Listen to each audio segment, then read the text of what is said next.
Iniciando o programa de língua portuguesa aqui na UNEC TV, nós estamos recebendo aqui com muito prazer a Thaís, né, que é administradora e que sempre está preocupada assim, com aquilo que está certo, com o que está errado.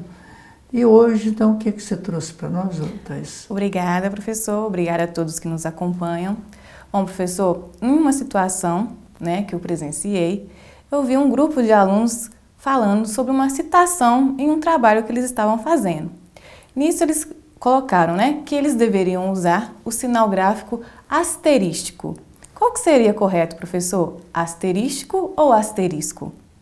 Pois é, esse é um erro assim, muito comum mesmo, até por uma razão que nós consideramos assim, bem simplória, que quando ele fala asterístico, parece que essa palavra fica mais bonita, assim, né? Que fica uma palavra comprida, né? Asterístico, uma palavra proparoxítono, né? Mas a gente sabe que eles ficaram, se eles estavam usando assim, oh meu Deus, né? Que não é asterístico ou asterisco? Então, de verdade, o certo é asterisco. Não tem o tico, né? Exatamente. O asterístico realmente não é usado, né? Pode, quem sabe, no futuro, né? Pode às vezes, né? Mas não vai ser do nosso tempo, não.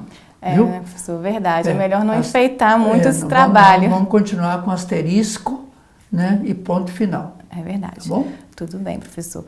Outra coisa, nas minhas pesquisas eu encontrei uma placa muito interessante e acredito que seja num varejo ou no mercado. Na verdade, eu até tive que ler mais de uma vez para ter certeza do que eu estava lendo. Acho que o senhor vai gostar muito. Vejamos aí. Vamos ver a placa. Isso aí, Thaís, realmente a placa é interessante, né? Porque nós temos aqui produtos, está escrito correto. Depois, sem lactose. Veja, você colocou aí, meu amigo, um acento no A de lactose. Então, essa palavra se tornou proparoxítona, com esse acento que você colocou no lá. Então, tem que tirar esse acento para você pronunciá-la como lactose. Daí, produtos sem lactose. E veja também como você escreveu aí. Você escreveu glúteo. Essa palavra é glúten. Você colocou também um acento no U, não é isso? De verdade, tira esse acento também aí que não existe esse acento. Portanto, é glúten. Você, no lugar desse O, você vai colocar a letra M, ok? Daí fica a sua placa da seguinte maneira, né? Produtos sem lactose, tirando esse acento, e sem glúten, ok? E bons negócios para você. Obrigada, professor, pelas correções. Acredito que agora ficará mais fácil e não vai causar essa confusão, né, nas pessoas ao ler a placa. De verdade, as placas são muito importantes porque é uma propaganda do negócio, né? E quando você tem uma placa muito errada, as pessoas também assim desmerecem um pouco aquele comércio. Então isso é muito importante, né? Vale a pena essas pessoas procurarem aí um professor de língua portuguesa, ou hoje também é só pesquisar, não é isso? Vai para a internet, pesquisa e você encontra a palavra certa. É verdade, professor. Mas que bom, muito obrigado aí pelo trabalho, né? Valeu a pena, ok? Obrigada, professor. E a você que está nos assistindo, daqui a pouquinho nós teremos o segundo bloco com a professora Cláudia Cardoso e eu aguardo você. É daqui a pouquinho.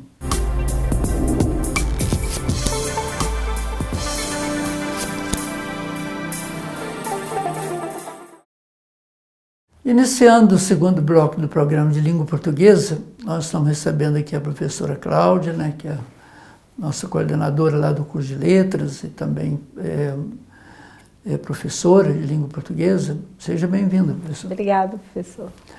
Professora, hoje nós estávamos conversando aí um assunto que a gente considera muito importante, e também um pouco esdrúxula, né? Vamos no sentido assim de muitas pessoas às vezes achar que tem que ser por esse caminho, outros acham que pode ser por outro caminho, que é exatamente a gramática, né? O conhecimento da gramática.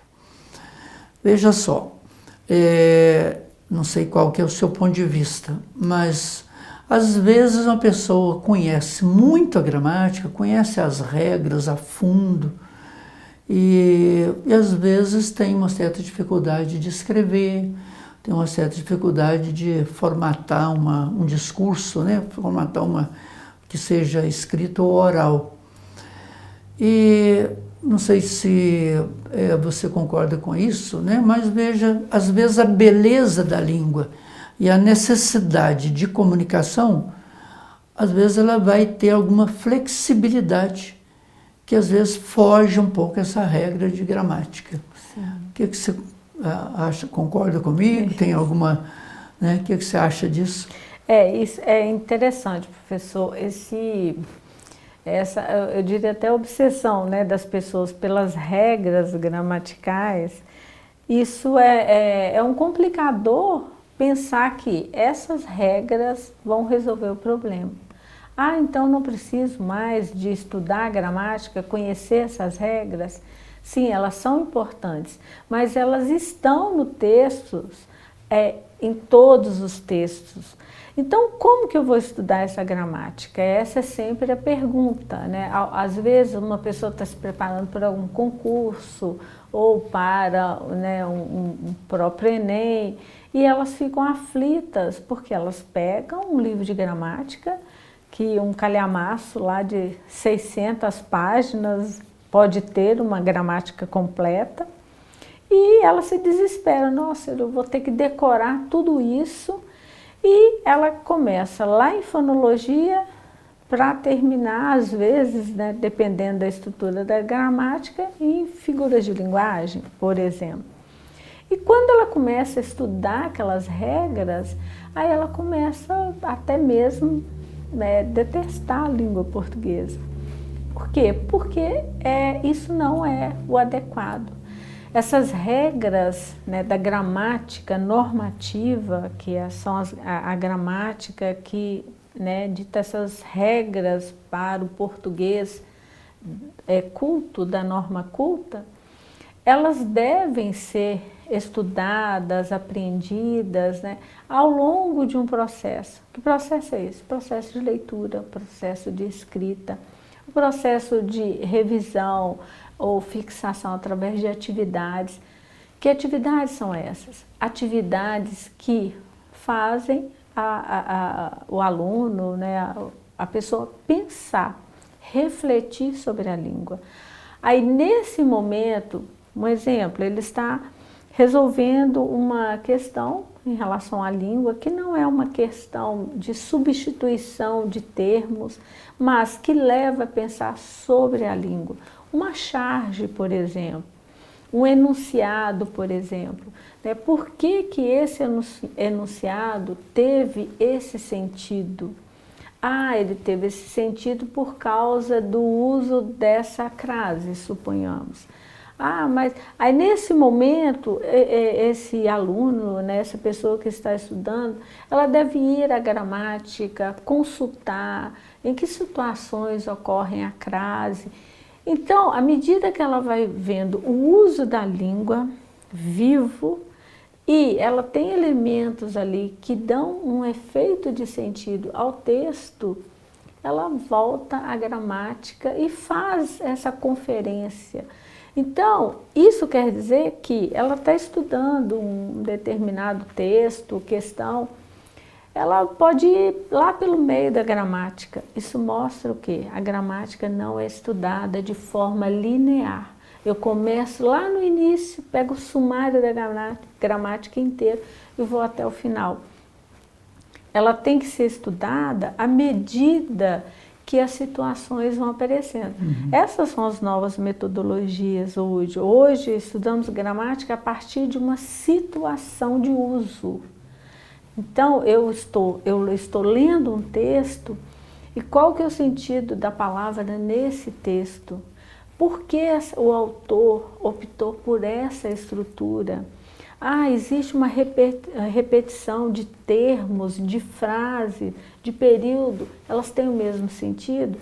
Nós temos uma grande escritora, né, Marina Colasanti, e ela tem um texto belíssimo, A Moça Tecelã, e eu trabalho sempre com meus alunos essa estrutura, porque nesse texto dela, ela usa um período exatamente igual na primeira parte do texto e na segunda parte do texto. É exatamente igual, ela diz, né, tecer era tudo que fazia, tecer era tudo que queria fazer. Ela usa isso lá na primeira parte e na segunda. Aqui, falando, eu estou dizendo a mesma coisa, mas lá no contexto, a fala da moça tecelã, da narradora do conto, ela dá sentidos totalmente diferentes. Ora, eu tenho toda uma frase aí, claro que nesse momento não existem elementos gramaticais diferentes, mas que já mostram que o estudo da língua ele tem que estar contextualizado. A gramática da mesma forma. Algumas ocorrências, por exemplo, o uso da crase. Aí o aluno, ele quer se prender a pequenos macetes. Uhum. Ah, se eu trocar o di pelo da, usa. E ele fica, né, decorando essas regrinhas, mas o que ele precisa fazer? Ele está lendo um texto, estudando a língua, por que o uso dessa crase aqui? Aí ele vai à gramática, a crase, que de verdade, né, o acento grave, né, que a crase é um fenômeno, né, em contas de as, né? Então, esse acento grave foi usado aqui, por quê? Aí eu tenho ali o estudo da crase, então eu volto ao meu texto. Então, é um processo, não é decorar uma gramática. Professora, realmente a gente sabe, né, essa explicação era muito clara, e eu acho que a língua, né, é muito importante a pessoa fazer assim, é isso que eu tenho que falar, está claro, não é isso? Porque às vezes uma mudança de uma palavra, de posição, você valoriza aquilo, né? Quer dizer, eu posso falar só uma moça linda, mas uma linda moça, fatalmente essa linda moça ficou mais bonita. Sim, né? Está valorizando muito mais. Eu sei que é um assunto assim longo, né? Mas nós estamos chegando ao final aqui do nosso programa.